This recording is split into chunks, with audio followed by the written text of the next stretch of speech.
जय हिंद दोस्तों, मेरा नाम अनुज है। अध्ययन विथ अनुज ऑफिशियल चैनल पर आप सभी लोगों का स्वागत है। दोस्तों, आज फिर मैं आपके बीच 20 अति महत्वपूर्ण प्रश्न लेकर के हाजिर हूं। ये बहुत ही महत्वपूर्ण प्रश्न है, ध्यान से देखिएगा। आइए शुरू करते हैं। पहला प्रश्न है, निम्नलिखित में से भारतीय संविधान का कौन सा अनुच्छेद राष्ट्रपति को यह अधिकार देता है कि लोकसभा में यदि आंग्ल भारतीय समुदाय का पर्याप्त प्रतिनिधित्व नहीं है तो वह उसका मनोनयन कर सकता है।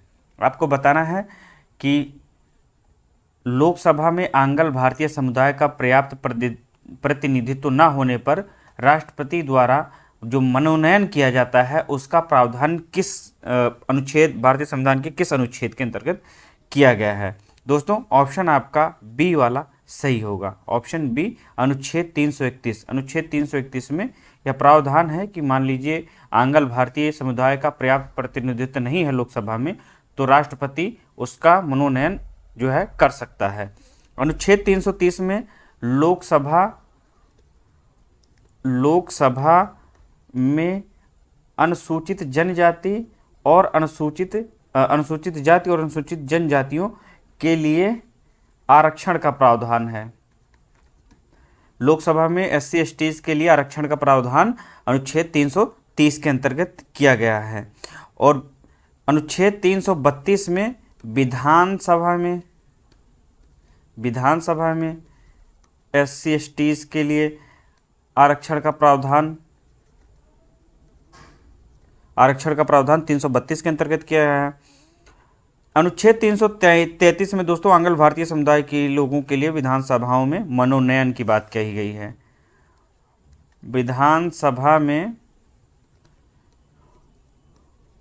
मनोनयन आंग्ल भारतीय एंग्लो इंडियन लोगों के लिए, फिर से मैं समझा दे रहा हूं आपको।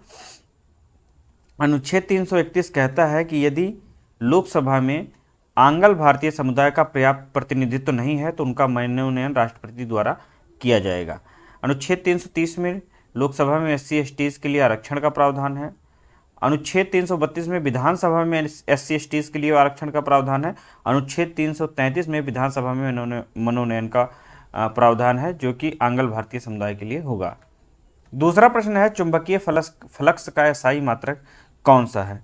दोस्तों, चुंबकीय फ्लक्स का स्थायी मात्रक वेबर होता है। ऑप्शन आपका डी वाला सही होगा। इसका संकेत कैपिटल डब्ल्यू और स्मॉल वी होता है। कुलाम विद्युत आवेश का स्थायी मात्रक होता है।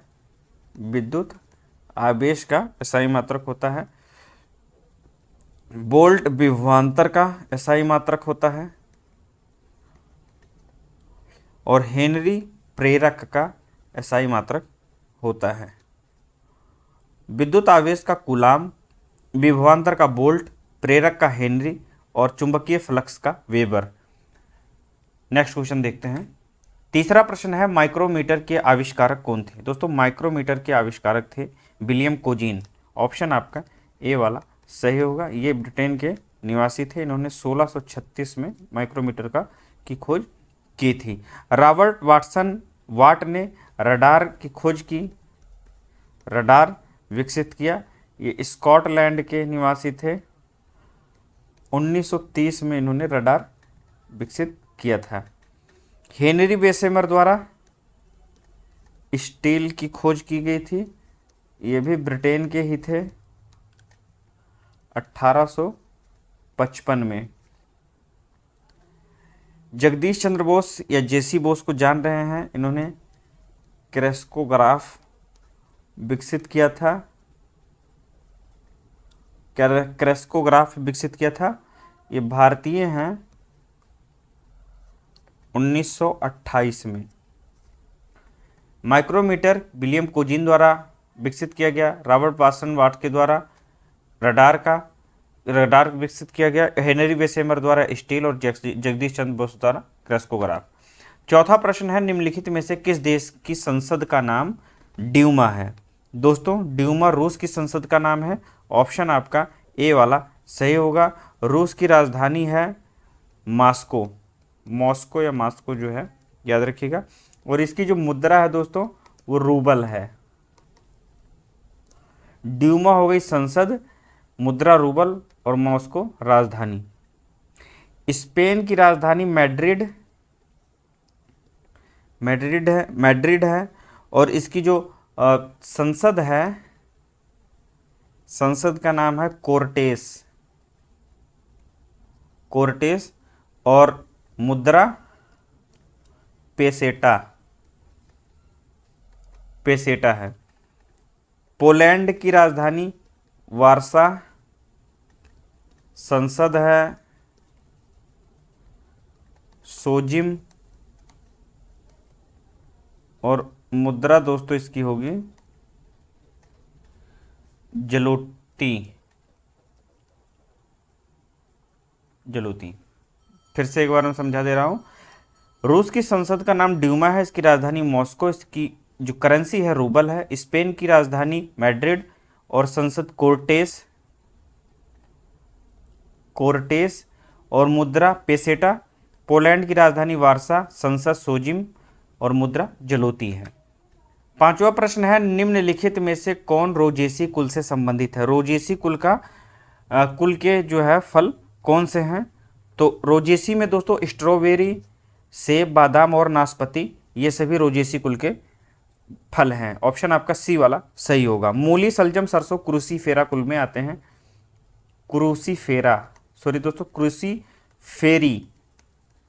क्रूसीफेरी कुल के मूली, सलजम, सरसों हैं।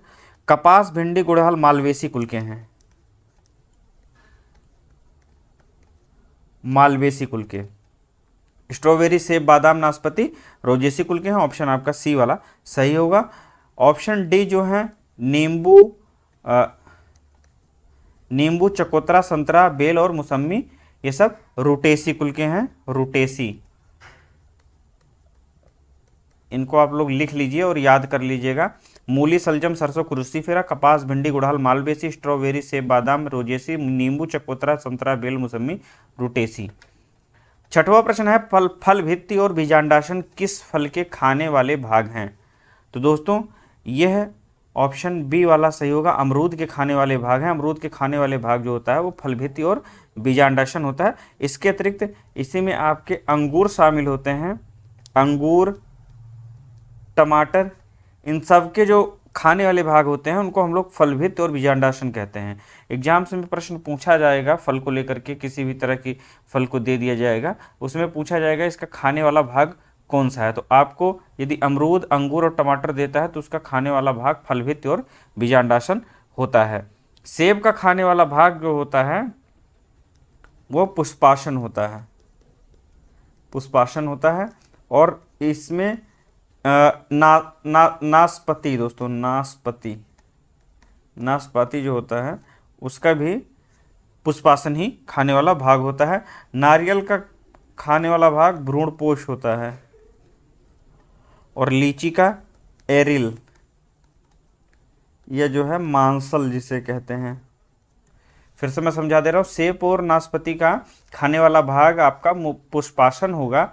अमरूद, अंगूर, टमाटर का खाने वाला भाग फल भित्ति और बीजांडाशन होगा। ऑप्शन बी सही होगा। नारियल का खाने वाला भाग भ्रूणपोष है। लीची का एरिल या मांसल है। सातवां प्रश्न है, निम्नलिखित में से किसने मौर्य वंश की स्थापना की थी? तो दोस्तों मौर्य वंश की स्थापना चंद्रगुप्त प्रथम ने की थी। ऑप्शन आपका डी वाला सही होगा। राजधानी पाटलिपुत्र थी। राजधानी पाटलिपुत्र थी। बिंबसार हर्यक वंश का शासक था और इसकी जो राजधानी थी वो राजगृह थी। राजगृह या राजगीर। शिशुनाग वंश का संस्थापक था। शिशुनाग वंश की स्थापना शिशुनाग ने की थी और इसकी राजधानी वैशाली थी। महापद्मनंद ने नंद वंश की स्थापना की थी और इसकी भी जो राजधानी थी वो पाटलिपुत्र थी।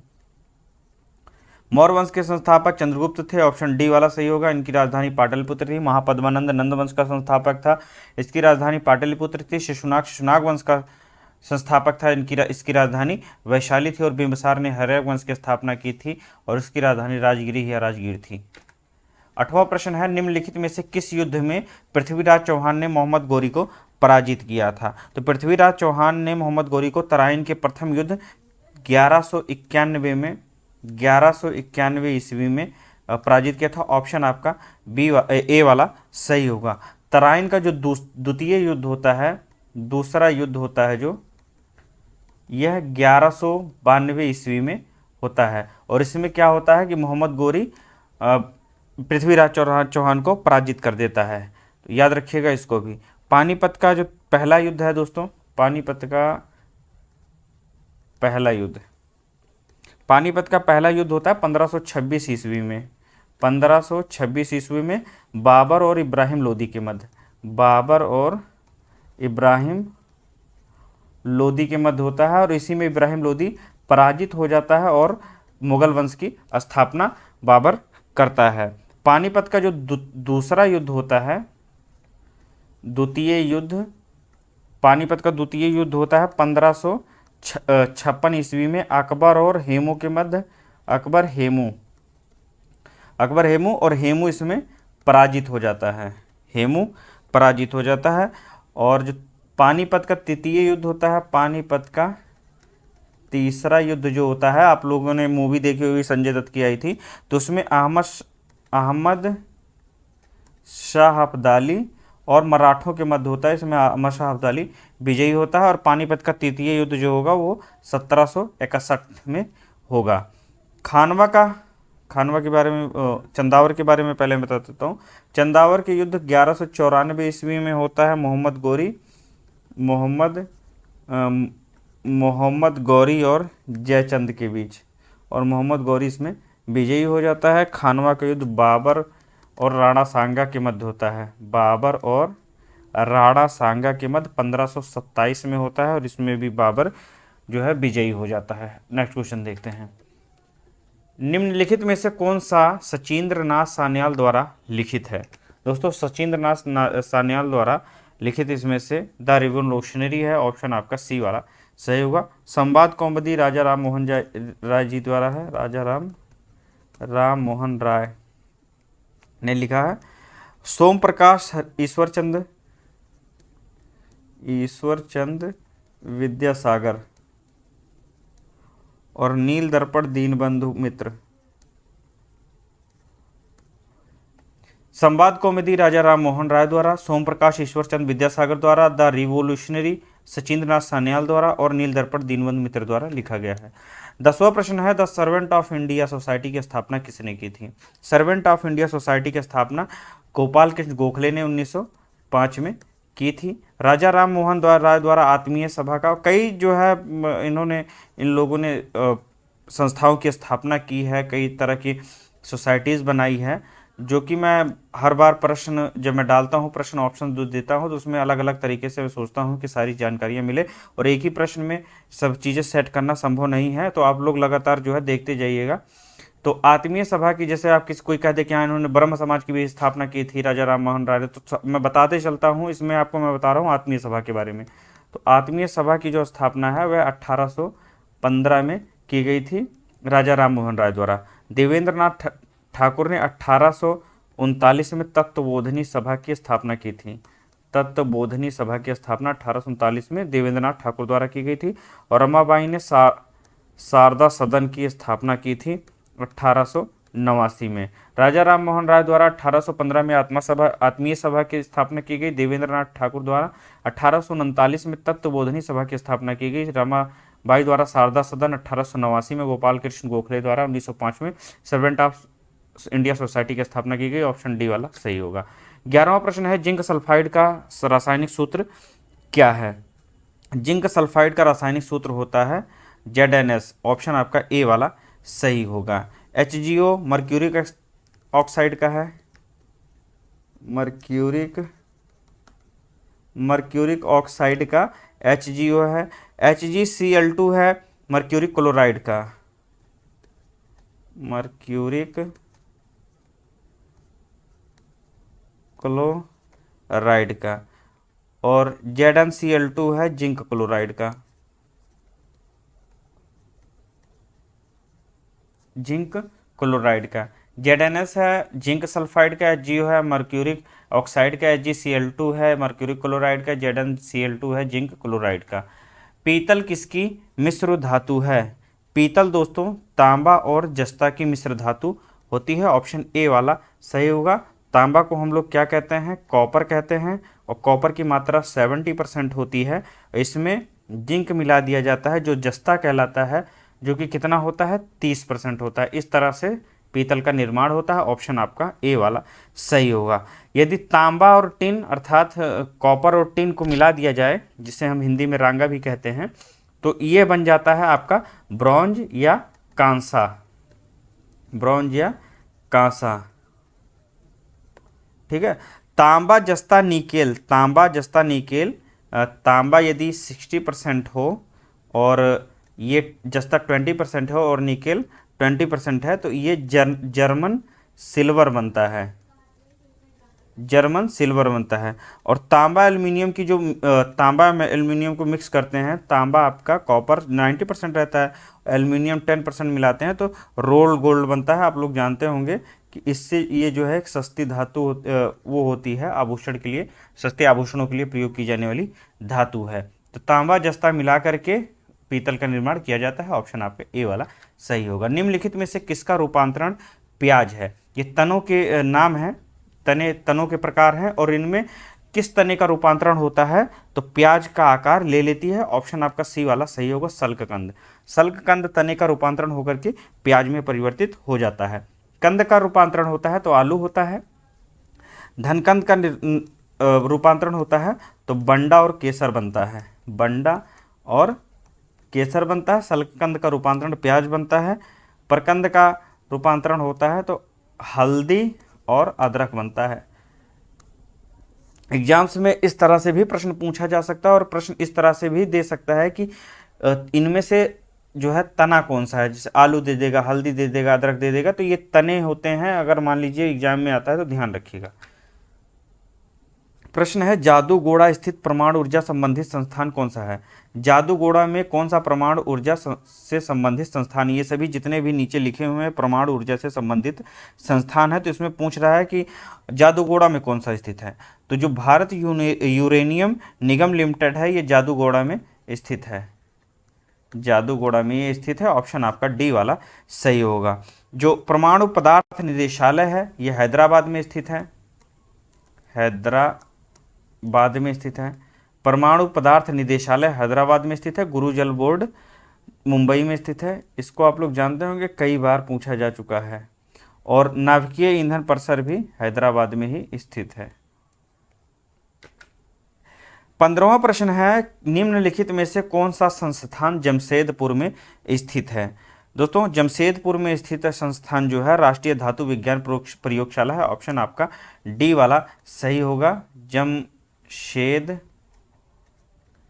में राष्ट्रीय धातु विज्ञान प्रयोगशाला स्थित है। केंद्रीय तंबाकू अनुसंधान संस्थान राजमुंदरी में स्थित है। राजमुंदरी आंध्र प्रदेश में स्थित है। और केंद्रीय गन्ना अनुसंधान संस्थान आपका कोयम्बटूर में है। कोयम्बटूर तमिलनाडु। केंद्रीय चमड़ा अनुसंधान संस्थान चेन्नई में है। ये भी जो है तमिलनाडु में ही पड़ेगा। फिर से एक बार मैं बता दे रहा हूँ, केंद्रीय तंबाकू अनुसंधान संस्थान राजमुंदरी, केंद्रीय गन्ना अनुसंधान संस्थान कोयम्बटूर, केंद्रीय चमड़ा अनुसंधान संस्थान चेन्नई, राष्ट्रीय धातु विज्ञान प्रयोगशाला जमशेदपुर। निम्नलिखित में से किस राज्य का स्थापना वर्ष 15 अप्रैल को होता है? तो 15 अप्रैल को हिमाचल प्रदेश का स्थापना वर्ष होता है। ऑप्शन आपका स्थापना दिवस होता है। ऑप्शन आपका डी वाला सही होगा। उत्तर प्रदेश का 24 जनवरी है। उत्तर प्रदेश का 24 जनवरी है। राजस्थान का 30 मार्च है। और तमिलनाडु का 14 अप्रैल है।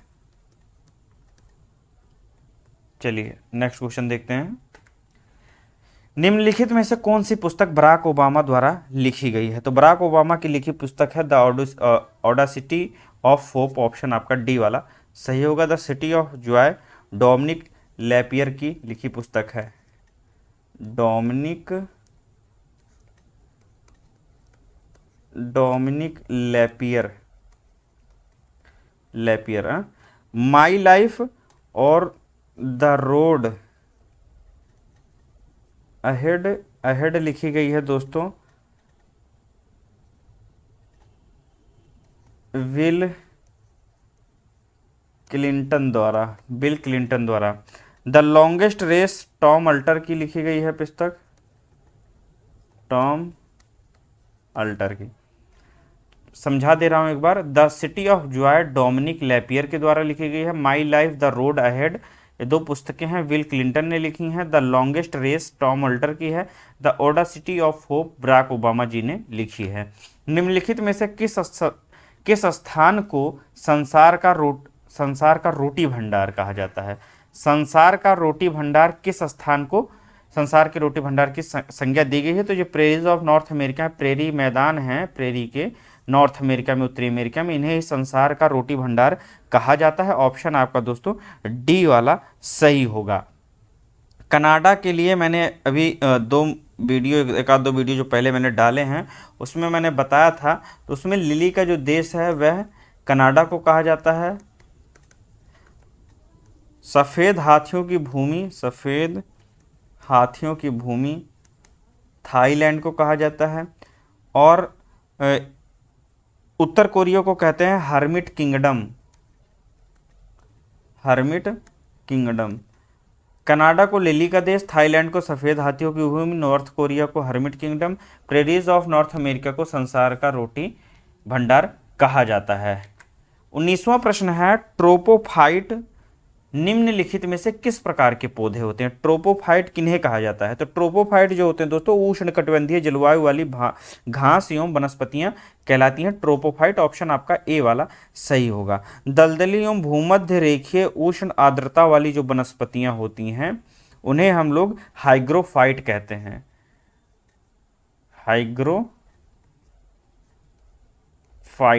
हाइग्रोफाइट कहलाती हैं। उष्णकटिबंधीय मरुस्थलीय क्षेत्रों की जो वनस्पतियां होती हैं वे जेरोफाइट कहलाती हैं, जेरोफाइट। जल प्लावित क्षेत्रों की जो वनस्पतियां उन्हें हाइड्रोफाइट कहते हैं,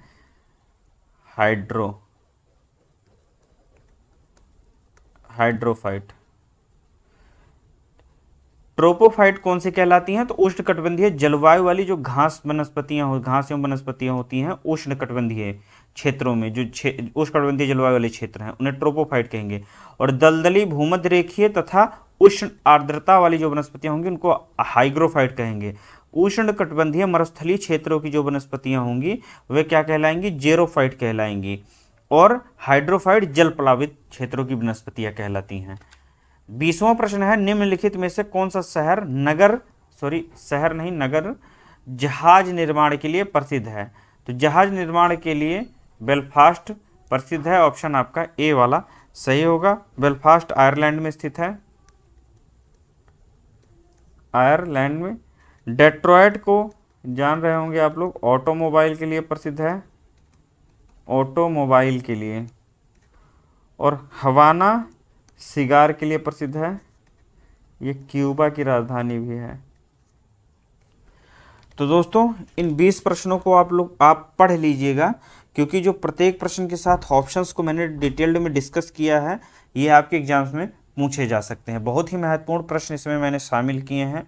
इसी तरह के वीडियोस में लेकर के आता रहूँगा। किसी तरह का कोई डाउट है आप लोग कमेंट बॉक्स में कमेंट कीजिए। मिलते हैं अगले वीडियो में। जय हिंद।